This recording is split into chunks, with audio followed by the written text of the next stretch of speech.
I think. What do you think?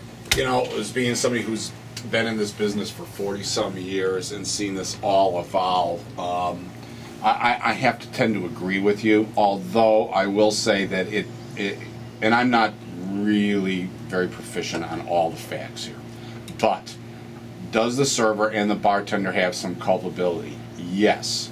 Are they ultimately culpable? No. More so, who owns the bar and how have they handled this instance? It's really, folks, it's not as easy as you think to cut someone off in a bar and throw them out. When they've had too much to drink and you tell them, I'm sorry, I'm not going to serve you anymore. You want to see fireworks? No one says, oh, okay, yeah, that's right, I probably have, and they, because if they do, they're call not me drunk. a cab.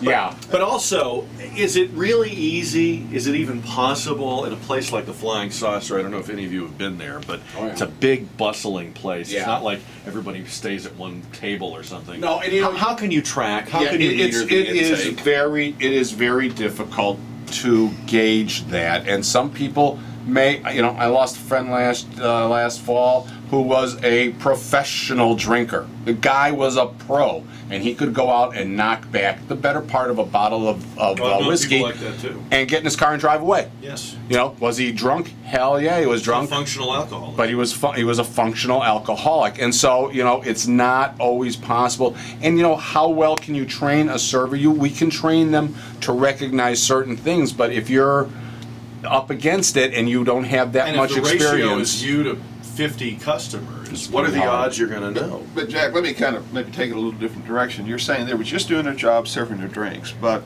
the law imposes on them through the state legislature, part of their job is not to continue to serve alcohol to people who are intoxicated. So I would have to say that if they're doing their job, that's part of their job. Now, what you're arguing about is whether that law should be there. Well, that's what I'm arguing. I think the law is completely unrealistic. And as I said earlier, it would be one thing if you were at my bar and I'm there pouring drinks and there's nobody else. But I mean, when I've got 50 of you, Steve, and not only that, but you don't stay on one stool, you move around or you're 10 people away from the bar, I'm not going to remember you or how much you've had. No, and I think there's the issue of does he look intoxicated? I mean, and if there's so many people, how are you going to gauge that? Well, I mean, people can gauge people's intoxication all day long, and so you may not get it 100%, but so the question becomes, do you do away with the law because you're worried about the 10% of the time you couldn't tell something happens and somebody's coming after you, or do you keep the law and say, yeah, but we're able to enforce the law appropriately 90% of the time? I think part of the issue you have is kind of like, okay, if we're going to throw the book at these people because of the result, you know, I think, yeah, that's not the proper approach.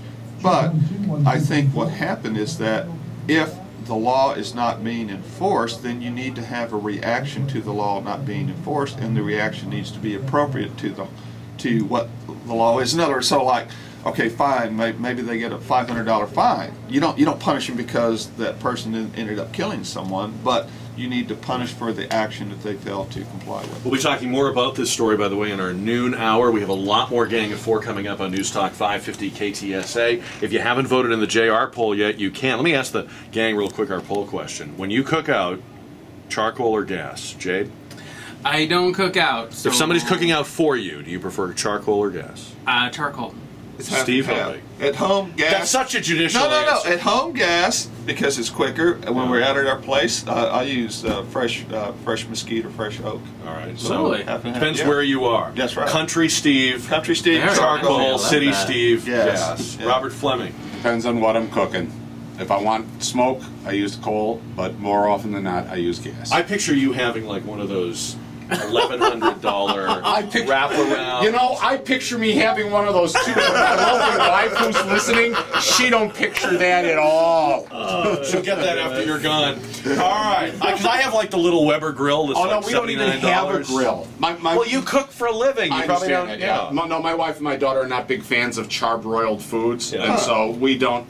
I roast in the oven and stuff. Hey, but a lot I of don't people even have a grill. A lot of people say I prefer to cook it inside and bring it outside. Well, but I tell you that charcoal just just adds, or the grilling process just adds a flavor. Yeah, that's right. But but she doesn't eat steaks either, so we don't really eat steaks. So there's no reason to have fish. Oh, I can roast a piece of fish that tastes way better than a piece something on charcoal. We'll have a roast competition. I just turned vegan, so I'm just wondering how it applies to me now. Hey, really, vegetables? Yeah, some zucchini doing and eggplant. That works really well. You're right. Char grill. You're right. You char grill vegetables. That's the best. Drizzle with a little olive oil, lemon, a little fresh basil. I might become vegetarian. Writing if I it had that. down. All right, 10:54 into the traffic center at KTSA.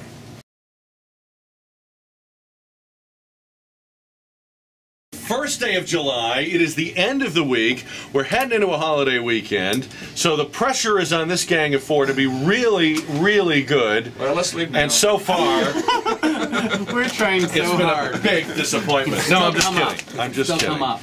On the gang today, Jade Esteban Estrada, who's a comedian, an entertainer. I mean, you're a comedian. What other entertainment And a do you vegan. do? And a vegan. You're only It's an new. emerging vegan. I am an emerging. You may go Calling me back after out. a You are while. calling me out. The you food still- How diet. long have you been? still eat eggs? 3 weeks. No, I'm a vegan. You're vegan, so you can play. I did the whole thing. Alright. I even did the research. There's dietary vegans and there's ethical vegans. I don't care about animals. I'm a dietary vegan. Okay, so you would wear leather. Oh yeah. Okay.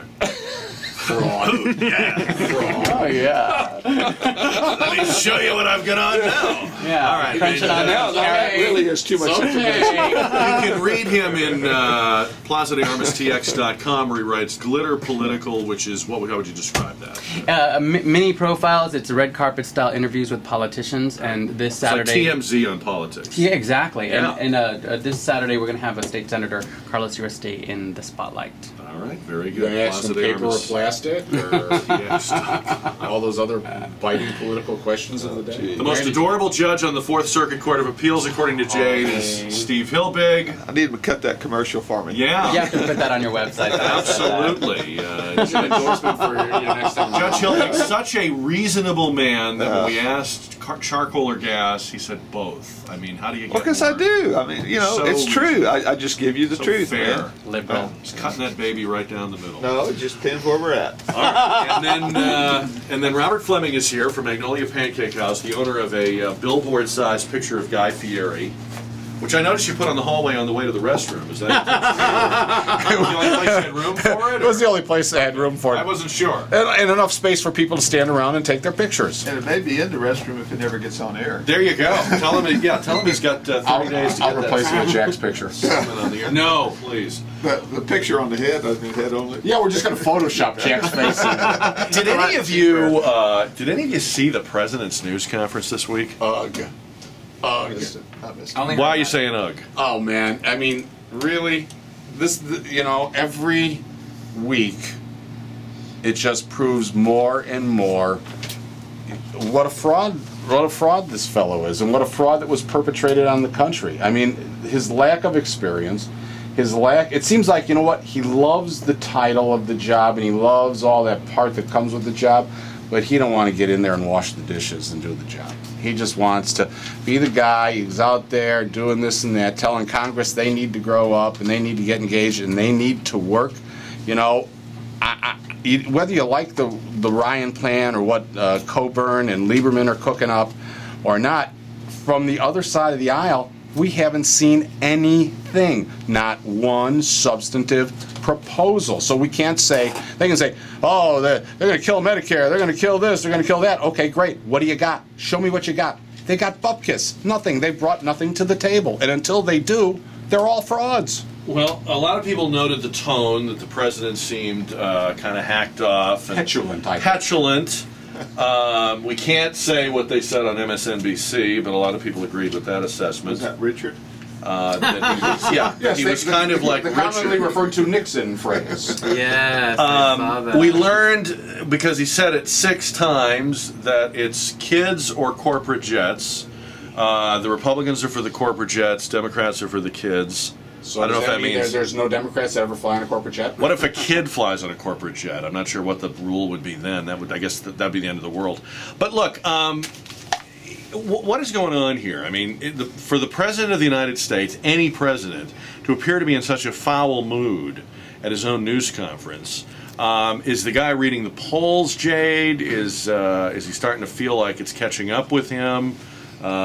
Is he, Robert's saying, well, this is just someone who's in over his head, can't handle the job. What's going on? I kind of agree with what Robert said about, it's just such a big job. People think that the presidency is just like you walk in and you just pick up where everybody left off, and it's just really, it's not like the ultimate power job I think everybody would think. And when I was speaking to State Senator Carlos Uresti yesterday, he said something very interesting that I hadn't thought of. He looked exhausted. It was like his coming back from session kind of party. And I said, so how you doing? He goes, he looked a little frustrated. And I asked him, are you frustrated? He said, yes, because when you go into this job, when we all go into this job, he said, you really want to go out and save the world.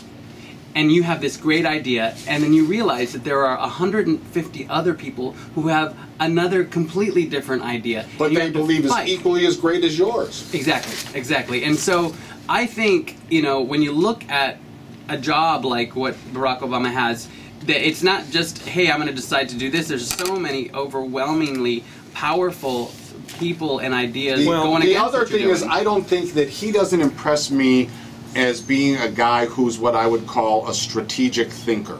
That is to say, he's not a guy who says, okay, this is what I want to do, this is how I think I get there, and these are the people I need to help me do it. He has big ideas, but he doesn't know how to get there. I mean, to piggyback, he's kind of his own worst enemy in that how he tries to get there, to your point, hurts himself. I mean, the healthcare thing, in terms of, well, we're just going to do it, the Republicans, the Republicans sit in the back, and then say they didn't want to participate. Yeah, But I think I didn't see it. I react to what everybody else, see the little clips and everything. But I just had in the back of my mind whether he was trying to come back and say, I'm going to be tough. This is my attempt to be tough. We're not going to compromise on values that I hold dear to my heart. Mm-hmm. So you other fellas have to compromise because I'm fighting for kids. Right. And I thought maybe it was his attempt to be tough. It didn't come off that well. I don't believe why hasn't he come out and said, okay, I'll give you the spending cuts you want, but I'm only going to do it if I get this here, and this here. Right. Okay? And let's cut out all the canard about, the rich this, the rich that. All that's nonsense. It's nonsense. If you make $300,000 and you live in New York City, I got to tell you, you're not rich. Okay? If you make $300,000 and you live in Joplin, Missouri, you might be a little better off. Do you guys think? I mean, you're all making a lot of sense, and this is all true as far as the details. But let me just step back for a minute. Let's take a Google Earth look at this guy. Let's remember how he came into the presidency. We've never had a president like this. There's never been a politician like this. The polar caps will stop melting. The oceans will stop rising. I won't have to pay my rent no more. I mean, I don't think there was any way, if he had been a strategic thinker, Robert, if he'd been Edward Deming, I don't think there was any way this didn't end with disappointment. His allies in the media are his worst enemy because they set a level of expectation for his administration that was never going to be achieved. He fed that image too. Well, no. He's not. Shook his head and said, "Oh, you guys are really laying it on." No. You're right, Jack. Just put my pants on one leg at a time. You're absolutely correct. But he created the expectation. He did nothing to control the expectation, and now he's the victim of his own. I also think what goes with that attitude. Remember the Roman columns, and what goes with that is that you expect people in that situation expect to be loved. And you know what? I think it was Harry Truman who said, "If you want a friend in Washington, get a dog." Yeah. If you really want to be an agent of change as president, you're not going to be loved. You're not going to be popular. That's right. And I think what's affecting him, and I could see it. I mean, he cannot believe that anybody would disagree with him. Michelle Bachman might be outpolling him because he was here to save the world. Right. And so it's a combination of people's disappointment because he turns out to be just a politician, and his own disappointment because he thought, if I go down this road, I will be loved. It was like when Rumsfeld told us they would greet us as liberators